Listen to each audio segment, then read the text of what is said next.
Now, what is the timeline in terms of, like, does SpaceX have a multiple stage timeline, like a timeline for incorporating the Dragon crew, and then a timeline for the Starhopper, and then a timeline for additional projects in the future? Like, is he thinking along these lines of charted out progress? Oh yeah. He's in fact he measures pretty much every major decision by whether or not it brings the day when we have a self-sustainable colony on Mars sooner or later.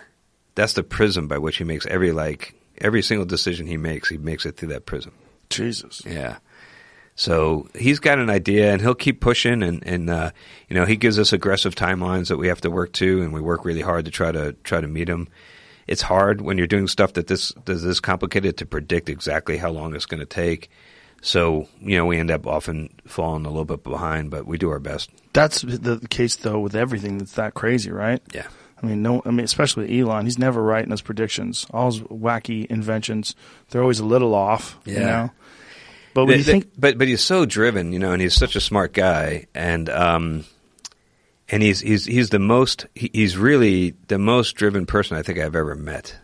I'll give you a story to kind of illustrate it. Once, when I first got hired by SpaceX, we did an interview with 60 Minutes, and they interviewed Elon and myself, and Scott Pelley was the anchor. He talked to us, and he said to me, "Why did you leave NASA and come work for SpaceX? You had like the best gig in the world, going up on rockets and stuff. Why would you do that?" And I said, well, if you can go back in time and you were a young engineer and you had the opportunity to like get in on the ground floor and work with Howard Hughes when he was like doing all the crazy stuff he was doing in his day, wouldn't you want to be a part of that? And Scott Pelley looked at me like with a deer in the headlights look, because I don't think he knew what I was talking about.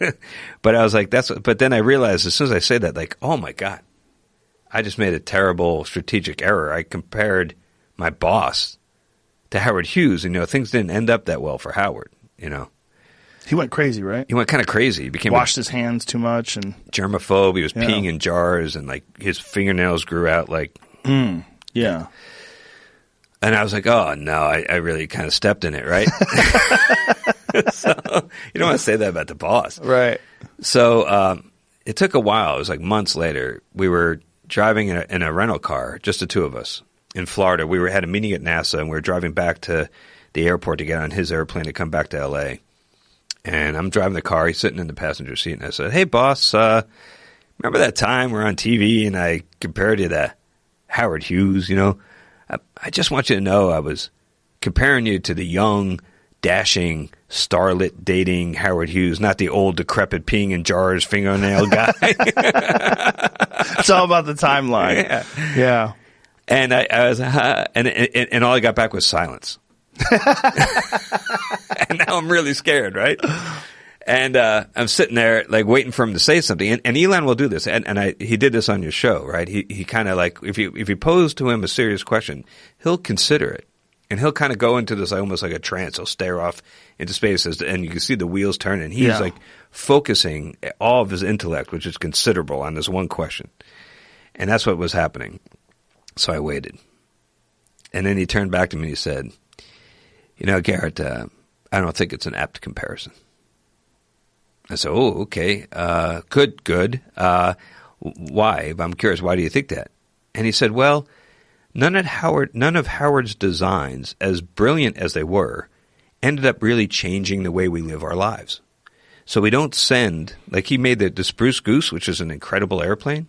It was all wood, trying to solve the problem during the war of rationing. He said, we don't send our goods across the oceans in giant wooden airplanes. We don't do that.